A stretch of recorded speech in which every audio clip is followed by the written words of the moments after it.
ਸਤਿ ਸ਼੍ਰੀ ਅਕਾਲ ਜੀ, welcome to the channel lecturer cadre bio.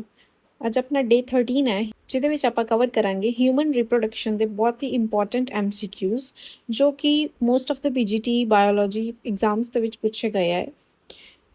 So let us start with the first MCQ, that is the acrosome of sperm is derived from।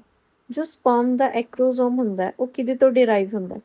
Mitochondria, nucleus, ਗੋਲਜੀ apparatus ਜਾਂ ਐਂਡੋਪਲਾਜ਼ਮਿਕ ਰੈਟੀਕੂਲਮ। ਸੋ ਜੋ ਐਕਰੋਜ਼ੋਮ ਹੈ ਨਾ that is derived from ਗੋਲਜੀ apparatus। Okay, ਜੋ ਗੋਲਜੀ apparatus ਹੈ ਉਹਦੇ ਤੋਂ ਬਣਦਾ ਐਕਰੋਜ਼ੋਮ। ਜਿਹੜਾ ਮਾਈਟੋਕੌਂਡਰੀਆ ਹੁੰਦਾ ਉਹਦੇ ਤੋਂ ਬਾਅਦ ਦੇ ਵਿੱਚ ਕੀ ਬਣ ਜਾਂਦਾ ਹੈ? Middle piece, and middle piece provides energy to the sperm for swimming.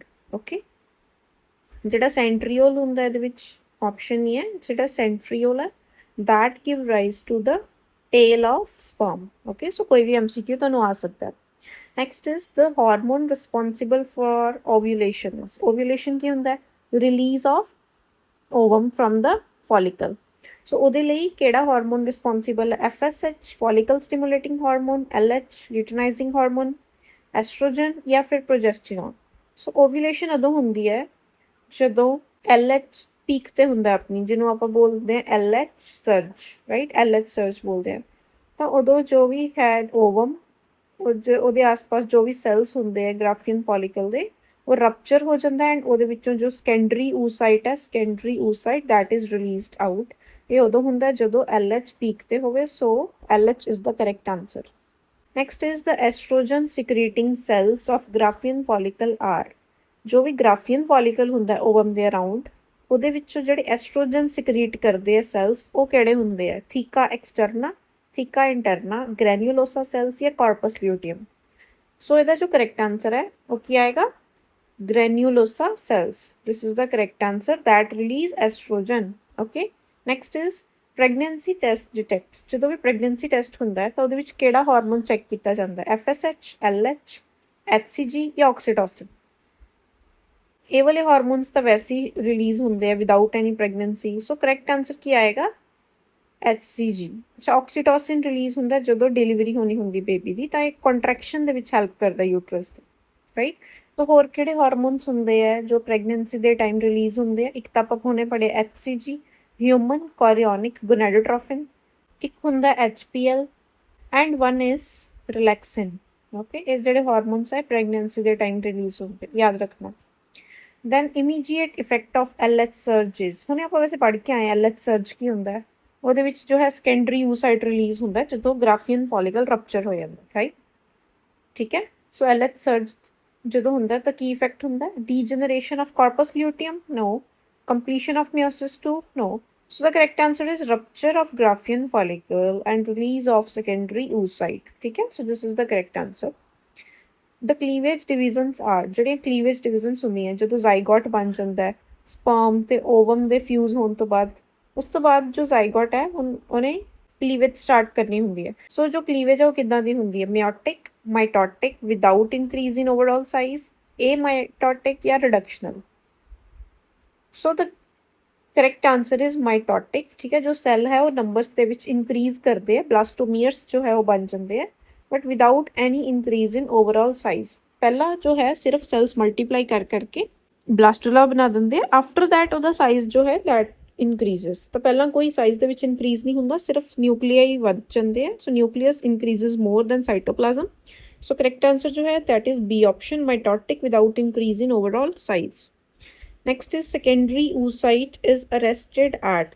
ਜਿਹੜਾ ਸੈਕੰਡਰੀ ਓਸਾਈਟ ਹੈ ਫੀਮੇਲਸ ਦੇ ਵਿੱਚ, ਉਹ ਕਿਹੜੀ ਸਟੇਜ ਤੇ ਜਾ ਕੇ ਅਰੈਸਟ ਹੋ ਜਾਂਦਾ? ਸਭ ਤੋਂ ਪਹਿਲਾਂ ਤਾਂ ਦੇਖੋ ਮਿਓਸਿਸ 1 ਪੂਰੀ ਹੋ ਜਾਂਦੀ ਹੈ, ਫਿਰ ਮਿਓਸਿਸ 2। ਮਿਓਸਿਸ 2 ਦੀ ਸੈਕਿੰਡ ਸਟੇਜ ਜੋ ਹੈ ਮੈਟਾਫੇਸ 2, ਉਹਦੇ ਵਿੱਚ ਜਾ ਕੇ ਅਰੈਸਟ ਹੋ ਜਾਂਦਾ ਸੈਕੰਡਰੀ ਓਸਾਈਟ। ਮੀਨਸ ਇਸ ਤੋਂ ਜਿਹੜੀ ਅਗਲੀ ਸਟੇਜ ਆਉਂਦੀ ਹੈ ਐਨਾਫੇਸ, ਟੀਲੋਫੇਸ 2। ਠੀਕ ਹੈ, ਇਹ ਵਾਲੀਆਂ ਸਟੇਜਸ ਬਾਅਦ ਦੇ ਵਿੱਚ ਆਉਂਦੀਆਂ। ਪਹਿਲਾਂ ਕੀ ਹੁੰਦਾ ਹੈ? ਸੈਕੰਡਰੀ ਓਸਾਈਟ ਦੀ ਫਰਟੀਲਾਈਜੇਸ਼ਨ ਹੁੰਦੀ ਹੈ। ਪਹਿਲਾਂ ਫਰਟੀਲਾਈਜੇਸ਼ਨ ਹੋਏਗੀ, fertilisation with the sperm. After that ਇਹ ਮੈਟਾਫੇਸ 2 ਦੇ ਵਿੱਚ ਜੋ ਅਰੈਸਟ ਸੀ ਇਹ ਵਾਲਾ ਸੈੱਲ, ਬਾਅਦ ਦੇ ਵਿੱਚ ਜਾ ਕੇ ਇਹ ਵਾਲੀਆਂ ਸਟੇਜਸ ਆਉਂਦੀਆਂ। ਠੀਕ ਹੈ, ਸੋ ਮੈਟਾਫੇਸ 2 ਤੋਂ ਬਾਅਦ ਜੋ ਹੈ ਅਗਲੇ ਫੇਸਿਸ ਸਟਾਰਟ ਹੁੰਦੇ ਆ। Next, the stage implanted in uterus is. ਕਿਹੜੀ ਸਟੇਜ ਦੇ ਵਿੱਚ ਇੰਪਲਾਂਟੇਸ਼ਨ ਹੁੰਦੀ ਹੈ ਆਪਣੇ ਯੂਟਰਸ ਦੇ ਵਿੱਚ? ਮੋਰੇਲਾ, ਬਲਾਸਟੋਸਿਸਟ, ਗੈਸਟਰੂਲਾ ਜਾਂ ਨਿਊਰਲਾ।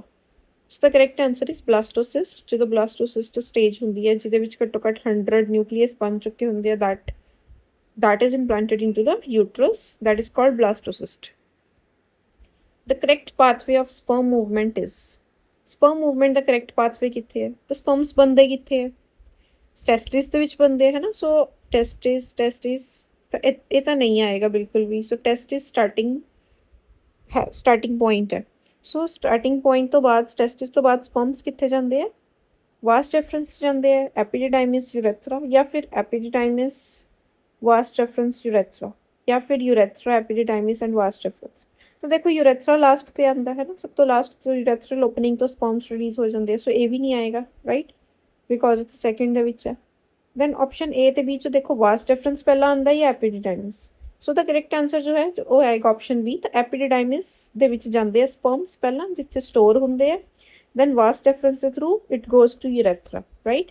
So option B is the correct answer. Capacitation of sperms occur in, capacitation ਜਿਹੜੀ ਹੁੰਦੀ sperm ਦੀ ਉਹ ਕਿੱਥੇ ਹੁੰਦੀ ਹੈ? ਟੈਸਟਿਸ ਦੇ ਵਿੱਚ, ਐਪੀਡੀਡਾਈਮਿਸ, ਵਾਸ ਡਿਫਰੈਂਸ ਜਾਂ ਫੀਮੇਲ ਰਿਪਰੋਡਕਟਿਵ ਟਰੈਕਟ। ਤਾਂ ਕੈਪੈਸੀਟੇਸ਼ਨ ਦੇ ਵਿੱਚ ਕੀ ਹੁੰਦਾ ਹੈ? ਸਪਰਮ ਦੇ ਐਕਰੋਜ਼ੋਮ ਦੇ ਵਿੱਚ ਜੋ ਹੈ ਕੈਲਸ਼ੀਅਮ ਪਰਮੇਬਿਲਿਟੀ ਇਨਕਰੀਜ਼ ਹੋ ਜਾਂਦੀ ਹੈ, ਐਂਡ ਜੋ ਵੀ ਇਹਦੇ ਕੋਲ ਕੋਲੈਸਟਰੋਲ ਵਗੈਰਾ ਜਾਂ ਜੋ ਐਕਸਟਰਾ ਪ੍ਰੋਟੀਨਸ ਹੈ ਉਹ ਰਿਮੂਵ ਹੋ ਜਾਂਦੇ ਆ। ਤਾਂ ਇਹ ਤਾਂ ਹੁੰਦਾ ਤਾਂ ਕਿ ਸਪਰਮ ਨੂੰ ਮੋਟਿਲਿਟੀ ਮਿਲ ਸਕੇ, ਸਪਰਮ ਹਲਕਾ ਹੋ ਸਕੇ, ਹੈ ਨਾ, ਫਰਟੀਲਾਈਜੇਸ਼ਨ ਦੇ ਵਿੱਚ ਹੈਲਪ ਹੋ ਸਕੇ। ਬਸ ਜਿੰਨਾ ਹਲਕਾ ਹੋਏਗਾ ਉਨੀ ਫਾਸਟ ਮੂਵ ਕਰਕੇ ਫਰਟੀਲਾਈਜ਼ ਕਰ ਦੇਗਾ ਓਵਮ ਨੂੰ। ਸੋ ਇੱਕ ਕੈਪੈਸੀਟੇਸ਼ਨ ਕਿੱਥੇ ਹੁੰਦੀ ਹੈ? ਫੀਮੇਲ ਰਿਪਰੋਡਕਟਿਵ ਟਰੈਕਟ ਦੇ ਵਿੱਚ ਹੁੰਦੀ ਹੈ capacitation of sperm. Okay, so the next MCQ is placenta is formed by, ਜਿਹੜਾ ਪਲੇਸੈਂਟਾ ਜਿਹਦੇ through nutrients and gases exchange ਹੁੰਦੀਆਂ ਬਿਟਵੀਨ ਮਦਰ ਐਂਡ ਫੀਟਸ, ਤਾਂ ਉਹ ਕਿੱਦਾਂ ਬਣਦਾ ਹੈ? ਕੋਰੀਓਨਿਕ ਵਿਲਾਈ ਜਾਂ ਯੂਟਰਾਈਨ ਟਿਸ਼ੂ, ਐਮਨੀਓਨ, ਯੋਕ ਸੈਕ ਜਾਂ ਐਲੈਂਟੋਇਸ। ਸੋ ਦ ਪਲੇਸੈਂਟਾ ਜੋ ਹੈ that is formed by chorionic villi and uterine tissue, ਇਹ ਦੋਨੋਂ ਮਿਲ ਕੇ ਪਲੇਸੈਂਟਾ ਫਾਰਮ ਕਰਦੇ ਆ। Which is not a male accessory gland, ਇਹਨਾਂ ਵਿੱਚੋਂ ਕਿਹੜਾ ਹੈ ਜੋ ਮੇਲ ਐਕਸੈਸਰੀ ਗਲੈਂਡ ਨਹੀਂ ਹੈ?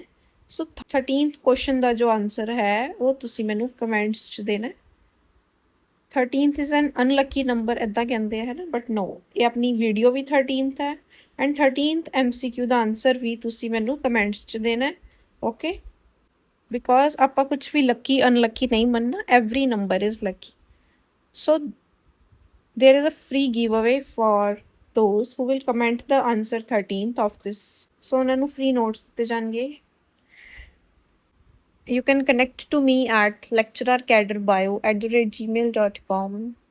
ਅਗਰ ਤੁਹਾਡੇ ਕੋਈ ਡਾਊਟਸ ਹੈ ਜਾਂ ਫਿਰ ਤੁਹਾਨੂੰ ਕਿਸੇ ਪਰਟੀਕੁਲਰ ਟੌਪਿਕ ਤੇ ਵੀਡੀਓ ਚਾਹੀਦੀ ਹੈ, ਤੁਸੀਂ ਮੈਨੂੰ ਕਮੈਂਟਸ 'ਚ ਦੱਸ ਸਕਦੇ ਹੋ। Thank you so much.